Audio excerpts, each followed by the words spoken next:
Graça e paz, povo de Deus, sejam bem-vindos a mais uma EBD, você que está nos acompanhando aí. Hoje nós iremos falar, aqui na nossa terceira aula, nós iremos falar sobre os dons do Espírito Santo. Especificamente, nós vamos falar hoje sobre fé, cura e vou falar também um pouco sobre misericórdia. Amém? Seja bem-vindo aí, você que está participando.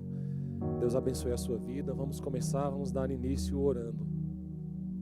Senhor, meu Deus e meu Pai, Senhor, eu te agradeço, meu Deus, por essa oportunidade de estar aqui, Pai, falando e aprendendo mais da Tua Palavra, que os meus irmãos sejam tocados, Pai, pela Tua Palavra, pelo Teu Santo Espírito, e que esses dons, Pai, através da Tua Palavra, do agir do Teu Santo Espírito, eles venham fluir sobre a vida de cada um dos meus irmãos que me acompanham, em nome de Jesus. Amém. Amém. Nós iremos falar então sobre fé, cura e misericórdia. Vou falar que primeiro nós vamos começar falando sobre fé. O que é fé? Qual o conceito de fé?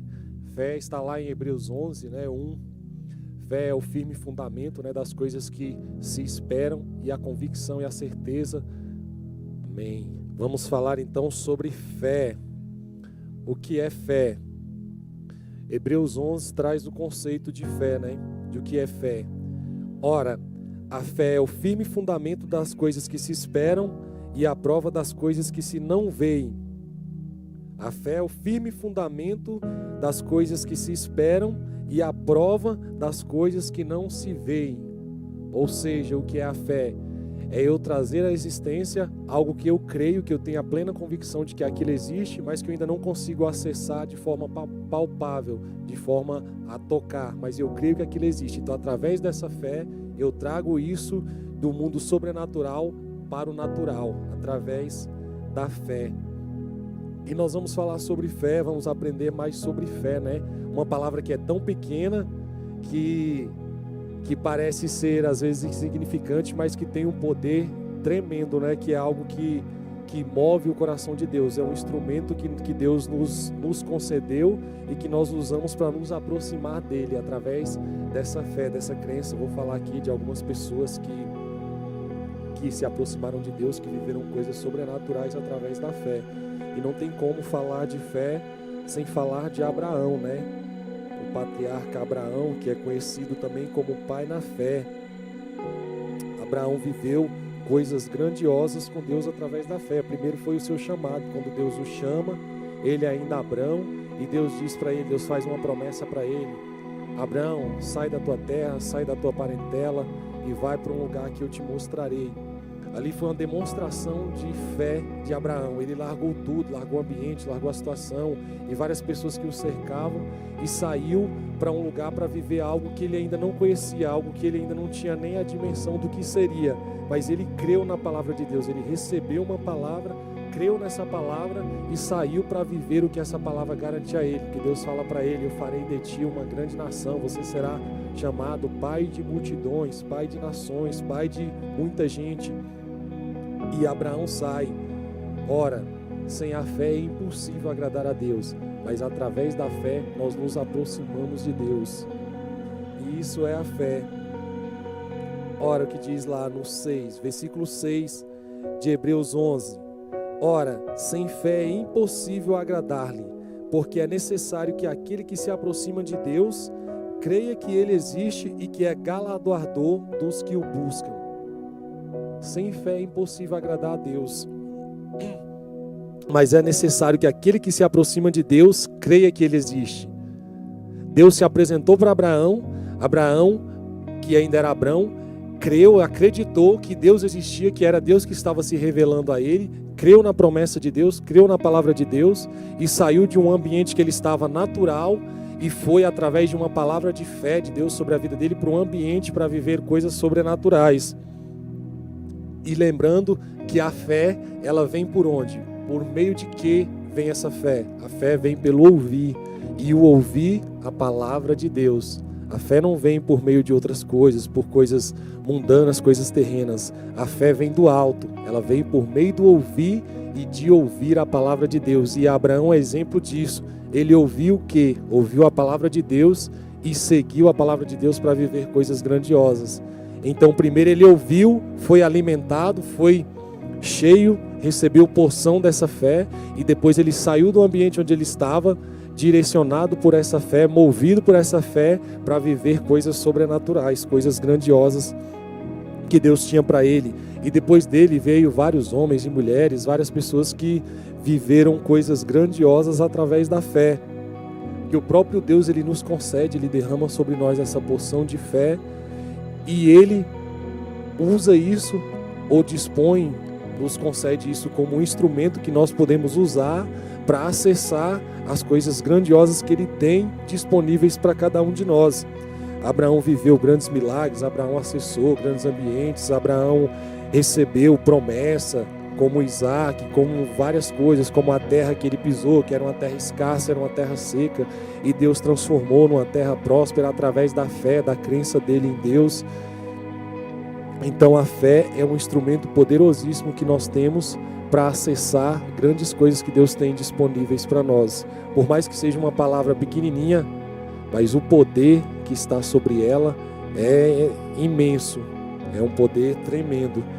Então temos que usar isso. Olha lá no versículo 17 de Hebreus, nesse mesmo capítulo aqui 11, diz: pela fé ofereceu Abraão a Isaque quando foi provado. Sim, aquele que receber as promessas ofereceu o seu unigênito, sendo-lhe dito: em Isaque será chamada a tua descendência. Considerou que Deus era poderoso para até dos mortos o ressuscitar. E daí também em figura ele o recobrou. Pela fé Isaque abençoou Jacó e Esaú no tocante às coisas futuras. Então Abraão ofereceu Isaque crendo que mesmo que ele fosse sacrificado, mesmo que ele passasse pelo processo até o final, Deus poderia ressuscitá-lo dos mortos. Ele creu que o Deus, que a voz, que a palavra que veio sobre ele, que alimentou essa fé dentro dele, que ele era poderoso para fazer infinitamente mais do que ele estava vendo ou vivenciando naquele momento. E através disso, Deus poupa Abraão, de sacrificar seu filho. Deus proveu um cordeiro para que fosse sacrificado no lugar de Isaque. Temos também outros exemplos, outras pessoas que viveram grandes coisas através da fé. Tivemos José no Egito, tivemos Moisés e o povo que estava com ele, que viveu experiências assim tremendas da abertura do Mar Vermelho, o sustento que Deus trouxe para o povo em meio ao deserto, num ambiente de escassez, num ambiente onde quando estava frio, Deus provia ali uma nuvem com uma chama que aquecia eles do frio. Quando estava quente, Deus provia outra nuvem que livrava eles do sol, do calor escaldante do deserto. Então o cuidado de Deus através da fé numa palavra que veio sobre eles, que Deus estava conduzindo eles para uma terra que manava leite e mel, para uma terra prometida. E tudo isso se deu através da fé, deles acreditarem que Deus tinha um novo ambiente, um novo lugar para que eles acessassem, para que eles vivessem. E muitos viveram isso, outros não alcançaram o ápice daquilo que estava disponível para eles, mas nos deixou grandes ensinamentos do que era necessário para acessarmos, que é a fé. Josué e Caleb, por exemplo, chegaram até a terra prometida, através da fé, dessa palavra pequena, mas que Deus concedeu a eles e ela os condicionou, os conduziu até esse ambiente. Acerca dos dons espirituais, 1 Coríntios capítulo 12, vou ler aqui o versículo 1 e depois vamos lá para o versículo 9. No 1 diz assim: acerca dos dons espirituais, não quero, irmãos, que sejais ignorantes. Olha o que diz lá no 9. Vou ler aqui do 8. Porque a um pelo Espírito é dado a palavra de sabedoria, e a outro pelo mesmo Espírito a palavra da ciência, e a outro pelo mesmo Espírito a fé, que é o que nós iremos falar aqui, e a outro pelo mesmo Espírito os dons de curar. Nós vamos falar aqui sobre fé, sobre cura, e depois vou falar também sobre misericórdia, que fazem parte aqui do tema que nós iremos tratar hoje. Então, sobre fé, é isso. Vamos falar sobre cura. e ao outro, pelo mesmo Espírito, é dado o dom de curar. Lá em Atos 2, após a descida do Espírito Santo sobre os apóstolos ali, após eles receberem a ordem de Jesus, que ficassem em Jerusalém até que fossem revestidos do poder, da autoridade, do que desceria do céu, que seria derramado sobre eles o Espírito de Deus. Essa promessa se cumpre em Atos 2, e após isso que eles são revestidos ali de poder e de autoridade, eles saem para viver experiências que eles ainda não tinham vivido, que eles viam Jesus fazendo, porque Jesus curava, Jesus manifestou por várias vezes milagres de cura. Jesus curou o cego, Jesus curou a mulher que estava sofrendo daquela enfermidade ali, daquela hemorragia, daquele fluxo de sangue, há cerca de 12 anos, curou, ressuscitou a filha de Jáiro, ressuscitou Lázaro. Jesus curou inúmeras pessoas. E esse é um dom que o Espírito Santo de Deus produz sobre nós. É um dom que está acessível. E esse dom aqui de cura, eu queria falar deles na vida já dos apóstolos. Porque Jesus foi o maior exemplo disso ali. Mas Jesus, ele transmite essa autoridade para os apóstolos, para que eles também pudessem fazer no nome de Jesus esses milagres, esse milagre de cura, pudessem usar esse dom e pregar e alcançar vidas através desse dom. E lá em Atos fala sobre aquele homem que estava ali à porta do templo, aquele homem enfermo, aquele homem que estava ali necessitando de um milagre, só que ele pede para os discípulos, chega lá Pedro, João e Tiago, e ele pede para eles uma esmola. E Pedro olha para ele e fala assim: eu não tenho prata, não tenho ouro, mas o que eu tenho, a autoridade, o poder, o que ele recebeu do Espírito de Deus, isso eu te dou. Levanta e anda. Ali ele usou a autoridade que ele recebeu para ministrar a cura sobre aquele homem que necessitava ser curado. E depois aconteceu vários milagres, várias manifestações do Espírito, dos dons do Espírito de Deus através da vida dos apóstolos e de vários outros homens e mulheres que vieram depois. E esse é um dom que está disponível ainda hoje. Quantos milagres nós vivemos, basta crermos. É através da fé. Aqui está fé e cura, né? Eu creio e tem... Olha aqui o que diz lá em Tiago 5,14. Sobre a cura, diz assim: está alguém entre vós doente? Chame os presbíteros da igreja e orem sobre ele, ungindo-o com azeite em nome do Senhor, para que ele seja curado.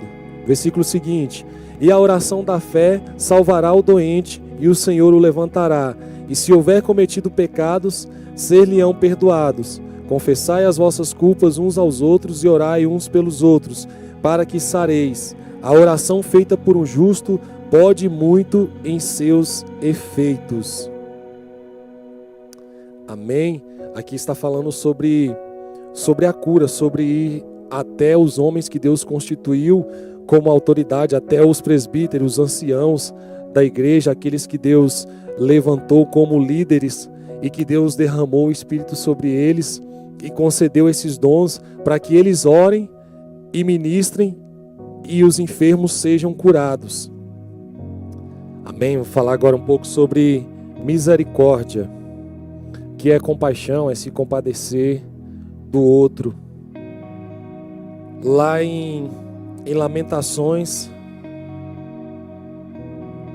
3:22 diz assim: as misericórdias do Senhor são a causa de não sermos consumidos, porque as suas misericórdias não têm fim.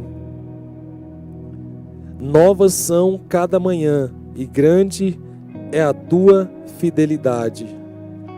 Ou seja, as misericórdias do Senhor, essa misericórdia aqui é a causa de nós não sermos consumidos. Por quê? Porque Paulo diz assim, que todos nós pecamos e destituídos estávamos da graça de Deus, da glória de Deus. Mas a obra redentora de Cristo, através dessa graça, desse favor imerecido que nos alcançou, ela nos reconcilia com o Pai, ela nos reaproxima do Pai. E essa misericórdia é o que não nos faz sermos destruídos, sermos consumidos quando nós erramos. Porque nós temos um mediador, né? Um único mediador entre nós e Deus, que é Jesus Cristo, quem clama ao Pai por nós, né? Quem faz essa mediação por nós. E essa misericórdia aqui, ela se renova a cada manhã, a cada dia elas se renovam. Elas não são finitas, pelo contrário, elas são infinitas, elas são o que nos garante a vida, o que faz com que a ira de Deus não destrua em determinados momentos, porque ao mesmo tempo que ele se ira, ele também é riquíssimo, é longânimo, né, em se irar e também nas suas misericórdias. Lá em Tito 3,5 diz assim: mas quando apareceu a benignidade e caridade de Deus, nosso Salvador, para com os homens, não pelas obras de justiça que houvéssemos feito, mas segundo a sua misericórdia, nos salvou pela lavagem da regeneração e da renovação do Espírito Santo, que abundantemente Ele derramou sobre nós por Jesus Cristo, nosso Salvador, para que, sendo justificados pela sua graça, sejamos feitos herdeiros segundo a esperança da vida eterna. Olha o que essa misericórdia aí de Deus nos proporcionou, né? Nos salvou e nos lavou pela regeneração e renovação através do Espírito Santo de Deus. Então é isso, a misericórdia de Deus são o que garante que nós não sejamos consumidos pela ira como consequências dos nossos erros, dos nossos pecados. Sobre misericórdia também, lá em Tiago 2,13 diz assim, Tiago 2,13: porque o juízo será sem misericórdia sobre aquele que não fez misericórdia, e a misericórdia triunfa sobre o juízo.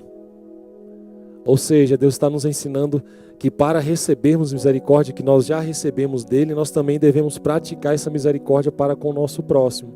Aquele que não praticar essa misericórdia, ele não receberá ela durante o juízo. Quando formos julgados por Deus, ele não terá mais essa misericórdia que está sobre nós. Por quê? Porque ele já nos concedeu desde o início, mas se eu não usar a mesma misericórdia para com o meu próximo, aprendendo dele, seguindo o exemplo dele, ele não vai ter misericórdia de mim perante o juízo.